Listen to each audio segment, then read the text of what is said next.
Emma and Jack had recently moved into a charming, old Victorian house.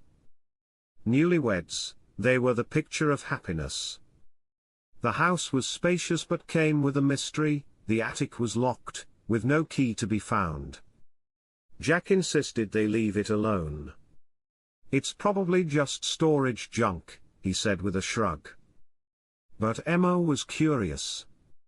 Late at night, she swore she could hear faint footsteps and creaks coming from above.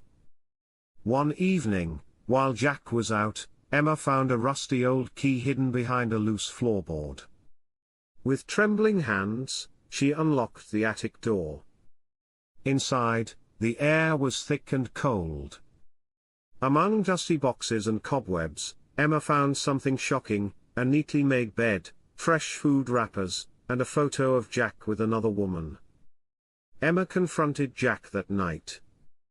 "Who is she?" she demanded, holding up the photo. Jack froze, his face pale. "It's not what you think," he stammered. "It's complicated." Emma didn't buy it. Furious and confused, she decided to search the attic again the next day. This time, she noticed faint scratches on the walls and chains bolted to the floor. Suddenly, a soft voice came from the shadows. "Please. Don't tell him you saw me," a woman whispered.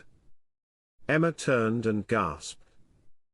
A gaunt, trembling woman emerged, her eyes wide with fear. The woman revealed her name was Rachel, and she had been Jack's lover before he met Emma. She claimed Jack had locked her in the attic when she tried to leave him. "He told me if I ever left, he'd make sure no one believed me," Rachel sobbed.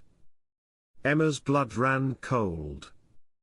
That night, she tried to confront Jack again, but he brushed off her accusations with charm and lies. "You're imagining things," he said, his voice sweet but cold.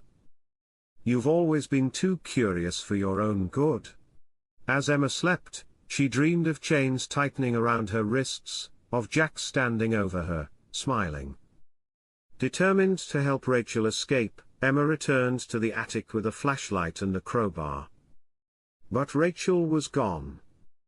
In her place was a note scrawled in frantic handwriting: "He knows. Run." Before Emma could react, the attic door slammed shut. Jack's voice echoed from the other side. "I told you to stay out of here," he said, his tone venomous. Emma screamed and pounded on the door, but the air grew colder. She turned to see Rachel's ghostly figure standing behind her, chains dragging on the floor. "You should have listened," Rachel whispered. When the neighbors came looking days later, the house was empty, except for the attic. Inside, they found two figures: Emma, her face frozen in terror, and Jack, hanging lifelessly from the rafters. In the corner, an old mirror reflected something chilling: Rachel's ghost, smiling faintly, watching them from the shadows. Since then, anyone who moves into the house hears whispers from the attic and sees shadows that don't belong. The story goes that Rachel still waits for someone else to uncover her truth, and join her forever. Like, share and follow.